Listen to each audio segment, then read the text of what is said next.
Aganatimirandasya Gyananjana Shalakaya Chakshulamanitundjena Tasmai Shri Gurave Namaha Guruve Gaurachandraya Radhikaye Tadalaye Krishnaya Krishna Bhaktaya Tadbhaktaya Namo Namaha Yam Pravajantam Manapeta Apeta Krityam Rapayano Viraha Katara Ajuhava Putreti Tan Maitaya Tadavo Binedus Tam Sarvabhutam Hridaya Muni Manatosmi Narayanam Namaskritya Naram Chaiva Narottamam Devim Saraswatam Vyasam Tato Jayumudirayat Bhaktya Vihina Parada Lakshay Kiptashta Kamari Tarangamadye Kripa Maitvam Sharanam Prapanna Vrinde Namaste Charanaravindam Tave Vasmi Najivami Tvaya Vina Iti Vigyaya Radhe Tvam Nainam Charanadike Vancha Kalpatrubhascha Kripa Sindhu Bevacha Patitanam Pavanebhyo Vaishnavebhyo Namo Namaha.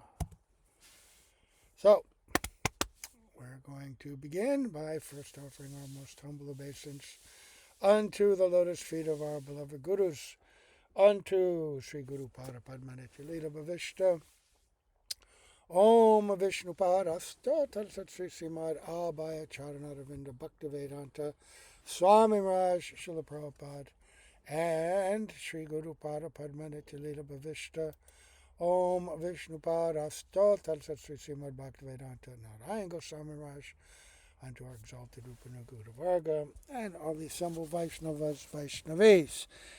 Okay, it's a little chilly out, but I put on my little catalytic heater and it seems to have warmed me up enough.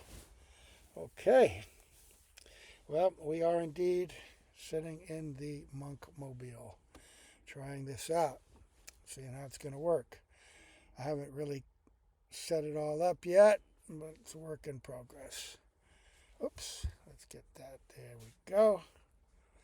Okay, so you may remember we had left off. The last verse we had read were prayers from Yamunacarya. There are going to be 6 of them. And the last one that we read was that all mental creations and desires are alleviated and the mind pacified by uninterrupted service to you. When will I be designated as your eternal servant?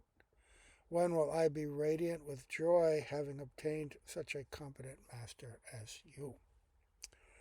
And in his commentary, Srila Bhaktivedanta Narayan Goswami Maharaj reiterated those moods, those prayers. You are the Lord of the universe, and I am your servant. This theme has been carried on in this chapter, because in the beginning of our development and acquisition of Sambandha Tattva, we have to know the Lord, Krishna, as the Lord. Later, perhaps, when we become very advanced, if we enter in a higher state of bhav, into awareness of our Siddha Deha in Goloka Vrindavan, at that time we may forget, right? And then enter into an intimate relationship where the Bhagavata of the Lord is obscured by Jogamaya for the purpose of uninterrupted, unimpeded Leela, right? But right now, we have to have that. And so that's why when we read Bhagavatam also, there are so many details about the Lord and his energies and his multiple functions in the material world, including the details of creation, varied both primary and secondary creations, and the specific activities and roles of his different incarnations, right? All of that will help us develop faith because we start out in our bhajan with some faith, but it's atomic, it's very small. As we come into, so that's the beginning of Shraddha, it's like an atomic particle of prema. And then by the grace of meeting a genuine spiritual master, taking initiation and being engaged in seva, in sadhan, then gradually, anartha vritti. Right? And from that, we may come into nishtha, if we're very fortunate. And this chapter is about nishtha, and it's about the cultivation of the necessary quality of humility and tolerance, patience, compassion, being able to see everyone according to their respective positions and offering respect accordingly, right? So many things to consider, and actually even that, this Trinada P, Mahaprabhu says, only by cultivating these can we chant constantly, right, as in Nishtha, but actually real humility, those real qualities only fully develop when we come into bhav. Because as long as we have a material body, we're going to be afflicted by the desires of that body, even subtly. And we'll see others, even though we have knowledge of our spiritual identity, we have technical, philosophical awareness of everyone is a spirit soul, and we can see them in their various stages of cultivation or non-cultivation. Still, the influence of pride, the influence of envy, that's always trying to sneak in, and the influence of pratishdasha, seeking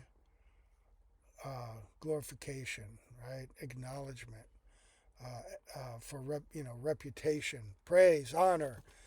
These subtle things, very difficult to remove. But this is very powerful. This stage of nishtha is a very big step. It's actually the gateway into madhyam. So, yeah, we definitely, we heard that these prayers that were being given are there for us at this stage, that when we're chanting, he says, while chanting, the sadhak prays as follows. O Prabhu, you are the Lord of the universe, and I am your servant. But because of being opposed to serving you, I have gone far away from you. Now I am tormented by the three kinds of afflictions of your Maya. Remember we discussed that the other day. Adhyatmic, adhibodhic, adhidaivik. And please bestow the mercy of your lotus feet upon this unfortunate person. Right? Prabhu, when will that auspicious day come when illusory desires leave my heart and I become your unalloyed servant? At that time, I will please you by fulfilling your inner desires. So we talk about in the previous chapter, that's the chapter of anartha vritti. But it's not that all anarthas are gone in this early stage of bhajan, but gross ones are beginning to fall away, right? And the influence of more subtle ones, we're becoming aware of their influence and aware of how they harm our awakening of bhakti, right? But anartha vritti, in its fullest sense, takes place even in bhav, when the last scent or shred of bodily identification is lifted. And that is all from previous misdeeds and offenses, right? So now the next verse, text 12, aparada sahasra, let me see, wait. Aparada sahasra bhajanam patitam bhima bhavarna vodare agatim sharanagatam hare kripaya kevalam atmasat kuru. O Hari, I am an offender, guilty of thousands of offenses, and therefore punishable. I am drowning in this fearsome ocean of material existence. Lost, I take shelter. of your lotus feet. Please make me your own. You have promised that you will definitely deliver anyone who has taken shelter of you. Please, therefore, deliver me also. And again, taking shelter is a matter of degree as well. Right? And we had the example of Gajendra the elephant, who, because, similar to this, he became aware, so many offenses, things that I've done, and everything that I'd relied on before for my happiness has now left me. I'm soon to be killed. There's nothing I can do. And in that state, he was able to take complete shelter of the Lord and offer beautiful prayers and a lotus flower. And at that point, the Lord came down. So, to what extent are we actually aware that we're drowning in the fierce emotion of material existence? Or do we only think that at times of extreme suffering, right? Or illness? But otherwise, when we're healthy and strong, we're happy and we're, skipping along gaily in our material life. Even as devotees, right? We can skip along gaily, enjoying the body and the objects of the senses, right? But I've done thousands of offenses. How many lifetimes have we lived? Imagine. Just look around the world. All these different people committing sins, committing offense. We've done all of that. All of that. So now I recognize that I've done this. Only you can deliver me. So Srila Narayan Raj says, O Lord, I am suffering punishment for my thousands and thousands of offenses. As a fallen soul, amidst the towering waves of the fearful ocean of material existence, I am without shelter. Sometimes the waves of this ocean submerge me, and sometimes they lift me up and knock me down again. In this condition, you who deliver persons from the ocean of material existence are my only friend. Please be merciful to me and make me your own. I have heard from the mouths of sadhus that you certainly deliver those who have surrendered unto you. This is your promise. Therefore, O Lord, I am situated at your lotus feet with the hope and faith that you will surely deliver me. Again, basically, the same theme, over and over, recognition of the fallen condition because of hearing from sadhus, awareness that this is not all there is. I was just speaking with my brother-in-law, and, a nice person, goes to church, a bit skeptical, right? And he's always posing these skeptical questions to the pastor of their church, their Episcopalian, who can't always answer them. He gets a little frustrated, right? But, I don't read the Bible and all, but I explained something, to him about his question that the pastor couldn't answer. And then we just sat down, and I was thinking of something I had read from Bhakti Rakshak Sridhar Maharaj a couple days ago about he being questioned by a Christian about where are we similar, what do you believe of Christianity? And he said all religions are sourced from Vedic culture, right? But different ones understand and uphold and point to Jaiva Dharma to different degrees, right? Different amounts of information. In other words, everyone's in the same in the same school system, but some people are in elementary school, some people are in high school, right? Some people are in university. And you're saying the problem or the lack of the other religions is that they have a sense of the ultimate goal, right? We want to surrender and love God. But the details of that, of God himself, very hazy, very hazy, not very much detail. And without that detail, it's very hard to really understand how to align, your behavior and also your awareness of what the ultimate goal is.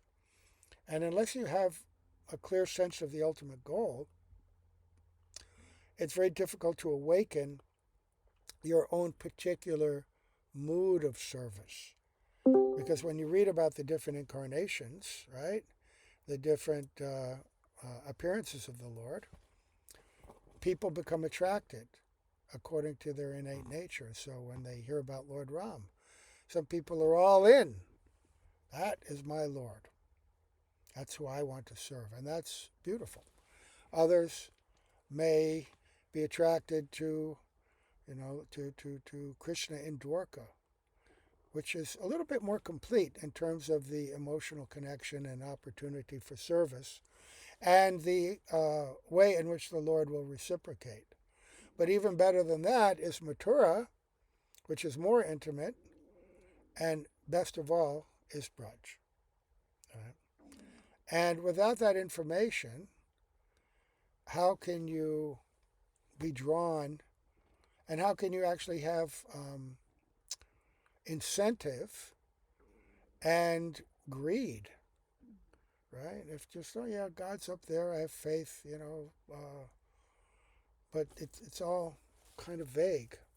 It's sort of like if somebody's going to get married, right? In many cultures, you don't even meet the bride until the wedding day. I haven't even seen them. And there's all kinds of anticipation, right? Oh, what is the groom going to look like? What's the bride going to look like? What's their personality? This or that. Before you know anything about them, you just have a sort of a hope and imagining, what it's going to be like, what this person might be like, da da da da. But it's only when you meet them, or perhaps before you meet them, some relative or some friend gives you some descriptions. Oh, they're like this and that, they like this, they like that. And that fills in more your idea who they are. And, if it aligns with your own nature, you become more and more eager to meet them, right? More and more eager and desirous of this. And then when you do finally meet them and come face to face, then over time the relationship deepens and deepens. Even though there was no meeting beforehand, right? Like in the West, no dating, no living together, all that. Marriages in many cultures are just kind of social contracts between families, between villages, right? But a good man and a good woman over time, by mutual respect, mutual service to each other, according to their role and their duty, they develop love for one another, right? So Vedic knowledge gives us, Vedic scripture gives us increasing knowledge about the nature of God. Of course, in the beginning, we interpret that according to our own experience, what we see in the material world and how we equate these descriptions with what we know. But gradually, through anartha nivriti, through prayer, and and recognition of the qualities we have to cultivate and what it really means to surrender, and ultimately by association with and service to the representatives of God, Sri Guru and our Guru Varga, then awakening, genuine awakening and genuine taste begins to manifest, which is quite a wonderful thing that in bhakti, right, in Gaudiya Vaishnavism, even in the very beginning, you can get taste, shadow taste. I remember one time when Bhaktivinoda Bharti was coming to Bangalore, he would come every year, and he would say things sometimes that I couldn't reconcile, I couldn't grasp. And I might ask him a question, and he'd give an answer, and then I'd research it and think about it for many months. And then I would find something by Bhaktisiddhanta Saraswati Prabhupada or by Gurudev or by Srila Prabhupada, which validated that which he said, but I had never heard it in that way, right? And one of the things he was explaining, because Srila Prabhupada had said, he had explained shadow ecstasies. He said, even in our Krishna consciousness movement, we're chanting and dancing, becoming so happy, and these are shadows of what will come later. It's not complete, but it's still so wonderful. And he was talking about these symptoms of Bhav Bhakti, what I understood to be symptoms of Bhav Bhakti, but he was talking about them in the experience of the Madhyam, where I thought they were, the property in the realm of Bhav. And I asked him about that. Well, what you have said, I understood to be that. And he said, well, no, because these qualities and these experiences, these bhavs themselves will come down and touch those on the lower platform to give them some certainty, some taste, some encouragement. And that also happens with the Kanishta, right? So that's why sometimes even in the early stages, we have moods of great enthusiasm, strong nishta that can carry us for some time, great energy, enthusiasm, and happiness, qualities that generally manifest in madhyam in a fixed way. We get them in not a fixed way, but sometimes, but strong enough that we go, oh, this is what I want full time, right? So now, another petition. Namrisha paramartam eva me shrinu vigyapanamekam agataha yadi me na dayishyase tato dayaniyas tavanata durlabha. O Hari, I am submitting at your lotus feet a petition in which there is not the slightest untruth. You may or may not be merciful to me, but my complete prayer, which is full of meaning, is that if you are not merciful to me, then it will be impossible for you to find a more suitable candidate for your mercy in this entire material existence. Your name is Daya Maya, one who is full of mercy. Therefore, if you don't make me the object of your merciful sidelong glance, your name will be disgraced. There's a certain intimacy in this prayer, is it not? To speak to the Lord like that, making this appeal, confident that it won't be taken the wrong way. He's not threatening the Lord. He's just pleading humbly. You're doyamoy, right? Full of mercy. There's no one who is more in need of mercy than me. Let your, become glorified by showing it to me, and then the world will certainly know that, yes, indeed. That's Mahaprabhu. That's what his Leela was all about. And what his Leela gives us such confidence that the people that he gave mercy to, I mean, we're pretty bad off, but we're not worse than Jagai and Madhai. We may feel it, like Krishna's Kaviraj, and I'm lower than a worm in stool, but Mahaprabhu showed us, and he gave mercy to everyone, even non-humans. So, Srila Narayan Maharaj explains, he reiterates, he rephrases the same prayer, O merciful Madhusudan, I have a prayer to present before your lotus feet that comes from the core of my heart. Do not neglect my prayer, thinking it meaningless, because in this whole material existence, you will not find a more wretched person than I. If you neglect me, whom will you accept as a fit candidate for your mercy? Make your compassionate name successful by bestowing your mercy upon me. Right, because that is a very important part of the Lord's Leela.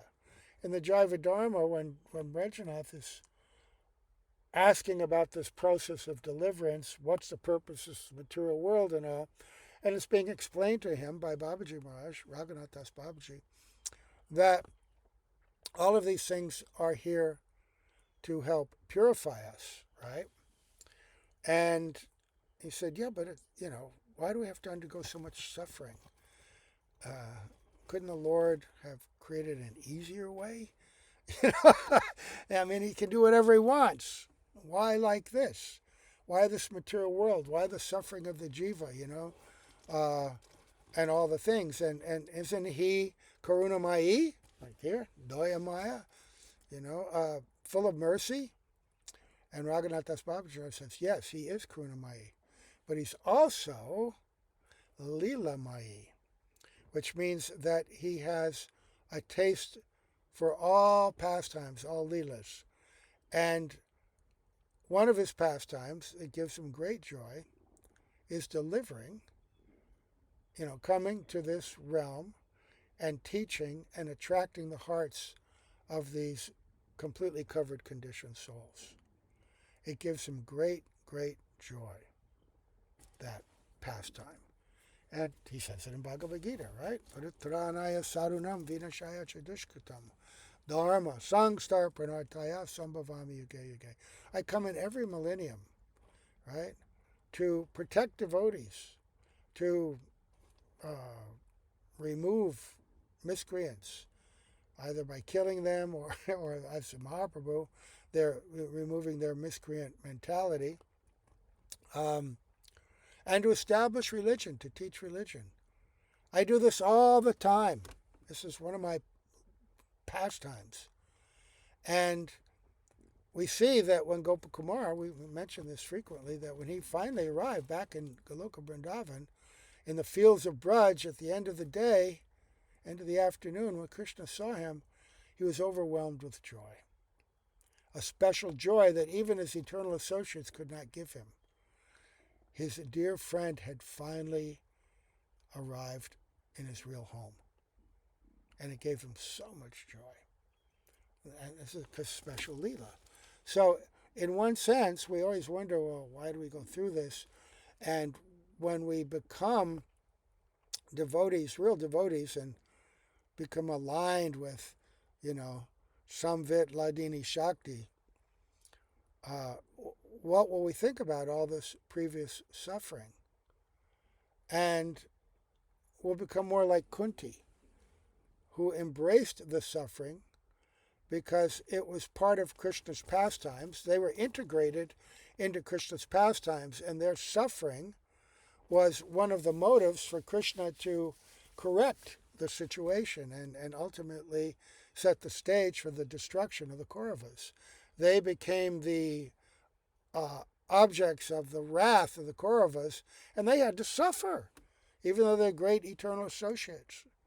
Right? So everyone suffers, but she didn't say it was suffering.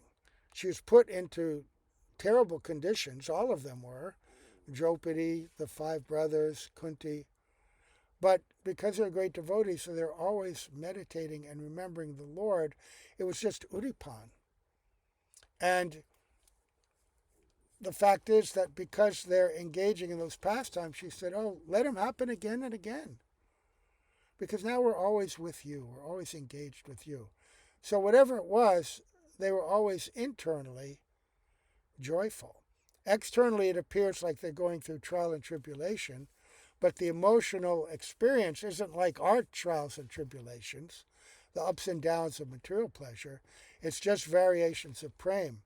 Oh, and in fact, that brings me to one of the questions my brother-in-law had, right? To the priest, who really couldn't answer it.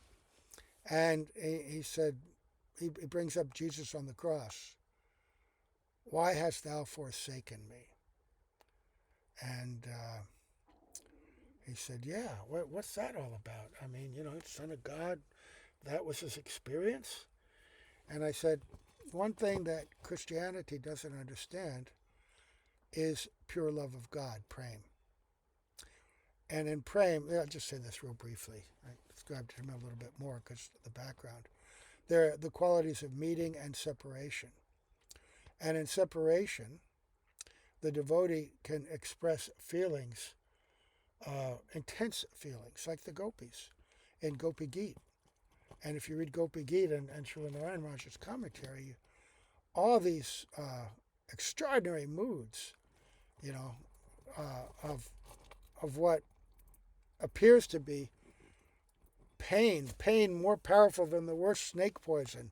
10 million times more powerful burning sensation and agony. I'm not with the Lord.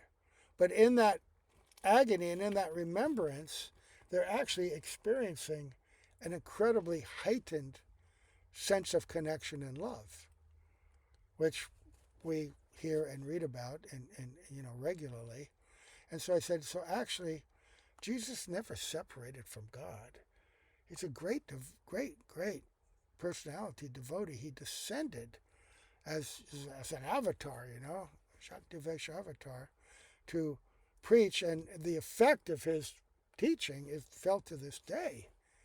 That whatever's going on favorably in the Western world is because of that. He's never separated. This was an expression of deep, deep separation and love that looks like material pain and like I've been cast off.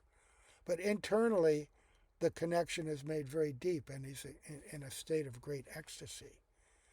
And, now if you tell somebody that, without background of understanding the speciality of Braj, where that separation is explained and experienced in such amazing ways, but still something you can convey, right? So in Gurudev's little explanation, in his explanation here, he translates it, he doesn't call the Lord Hari, he calls him Madhusudan. Right? So when Gurudev is explaining and expressing the prayer, he's directing it to Madhusudan, who is who? He who is tasting the honey of the nectar, right, from the gopis. The gopis, their embrace, their kissing, everything. Madhusudan is Krishna the bumblebee, right, tasting the nectar of the beautiful faces of the gopis, their lotus-like faces. It's a very intimate form of address to Krishna. So even though he's, speaking these prayers from someone who was one of the foundations of the Sri Sampradaya, worshipping Lakshmi Narayan, he is seeing it through the eyes of a Gaudiya, right? Then we'll do one more where he says freedom from pride is described in the Jamuna Stotra. Okay, so that's, we want amanina, freedom from pride. Amayada shudras chalamatir asuya prasavabu kritagrano dormani smarapadavasho rakshana para Nrishanksha papishta katam maham ito dukkha jalader aparad utirnastava paricharayam charanayor. Oh, okay. I'm going to read this out and think of yourself saying this and having some real feeling. Because these are the qualities that we're still imbued with. I am disrespectful, vile, fickle-minded, right? Chanchala, unsteady, full of envy, right? Matsurnya, right? Ungrateful, dependent on others, cruel, and most sinful. In this condition, how can I cross this impassable ocean of material existence and attain the service of your lotus feet? Okay, so I'm going to read that once more. And when I cite each of these qualities, think about how this is embedded in our own hearts, right? Where we manifest these qualities. I am disrespectful, vile, fickle-minded, full of envy, ungrateful, dependent on others, cruel, and most sinful. So, Srila Narayan Maharaj says, O Lord, I am a disrespectful, vile jiva, wandering in this material existence. I am fickle-minded, full of envy, ungrateful, and dependent on others. Please save this wretched person from this condition. Without your mercy, there is no other means of rescue from this ocean that is so difficult to cross.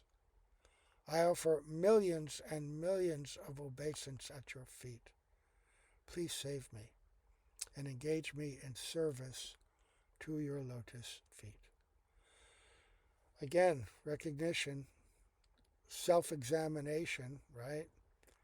And then realization at that point, my only prospect comes through the mercy of the Lord, which is manifest through the mercy of Guru and Vaishnavas, right? We're praying to the Lord, but we're praying and recognizing that the agency of that mercy comes through his representatives, high-class Vaishnavas and Sri Guru. Right? No other way. Right? And that's why in this Turnada P verse, it includes respect to others. Respect to others means service to others according to our relationship with them and their position, right? So again, mercy of the Lord. Isn't that the ongoing theme, no matter where we are, no matter what we're hearing? We're always hearing about mercy. We're hearing about our own endeavor, what we have to do, what we have to overcome. But without the mercy, it won't happen. Who could be a more qualified candidate who worked with more sincerity and effort than Mother Jashoda, trying to bind her child to protect him so he won't become a rogue or he won't run off to the forest and become a Palinda or whatever. But still, that mercy of the Lord had to be there because he had his own desire, which was not necessarily aligned with hers. I don't want to be bound. I want to go play with my friends. Right? I'm going to lie and scheme my way out. But by the strength of her love, she ultimately was able to control him and tie him up. And he had to surrender his own desire to her desire. And until his father, also immersed in that same love, untied him, there was no escape from being bound by that love. Right? Very extraordinary. So the mercy, two fingers, right? The endeavor and then the mercy. So tomorrow we'll read about respect for devotees. So all these things that we want to cultivate, Bhaktivinoda Thakur is giving us prayers from previous acharyas to assist us in this pursuit, to help us learn how to meditate and ask for this, to demonstrate our desire, our awakening greed, right?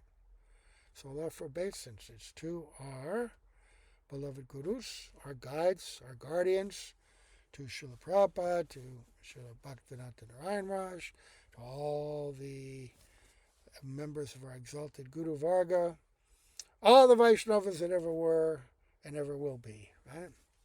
Okay. Gaur Premanande, Hari Bol, Hari Bol.